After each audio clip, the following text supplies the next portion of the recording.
Rescue operation चल रहा था और मोटे तौर पर वो समाप्त हो गया है। कोई डेड बॉडी उसमें नहीं मिली। एक बात कही जा रही है कि ध्यान नहीं रखा गया। पिछले साल जो फ्लैश फ्लड आया था और 2015 दोनों के फ्लो पैटर्न को ध्यान में रखते हुए irrigation and flood control department ने वहाँ बंद बनाने का काम किया था। और मुझे लगता है कई विशेषज्ञों से मैंने बात की है कि अगर वो न बना होता तो शायद दुर्घटना थोड़ी और बड़ी हो सकती थी। एक प्रश्न उठाया जा रहा है कि यात्रियों की संख्या को बढ़ाया गया है। ऑनरेबल सुप्रीम कोर्ट ने एक विशेषज्ञों की समिति बनाई थी और उस समिति की चर्चा के आधार पर कितने पिलग्रिम्स दर्शन करेंगे ये फैसले लिए जाते रहे।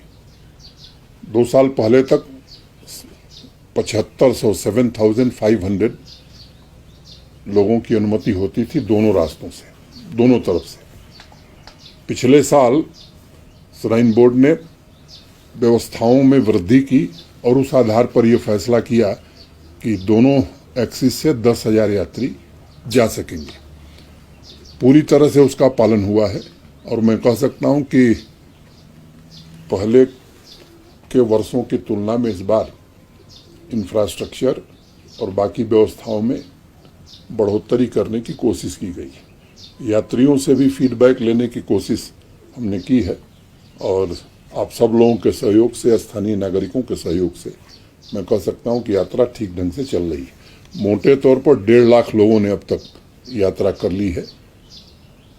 हम देखते हैं कि आगे कितने लोग आते हैं।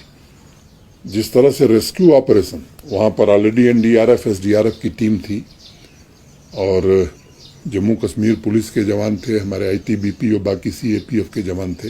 रेस्क्यू ऑपरेशन तुरंत ही शुरू कर दिया गया था बिना किसी विलंब के। आसपास से भी एनडीआरएफ और बाकी पैरामिलिट्री फोर्सेस को और जेके पुलिस को सबको वहाँ भेजा गया था। तो बालटाल और वहाँ पर डीआरडीओ के जो 52 बेडेड हॉस्पिटल हमने बनाए या हर स्थान पर जो मेडिकल की सुविधाएं उपलब्ध कराएंगे, इसके कारण लोगों के इलाज में बड़ी सुविधा रही और जहाँ भी थोड़ा संदेह हुआ तुरंत उन्हें ले आकर के इस स्कीम्स में भर्ती किया गया है। मैं स्थानीय निवासियों का भी बड़ा आभारी हूँ जिन्होंने बड़ी संवेदनशीलता के साथ उस दिन जो यात्री थे उनको गाइड करना, उनको कैसे निकलना है ये बताना। स्थानीय नागरिकों ने केवल इतना ही नहीं बल्कि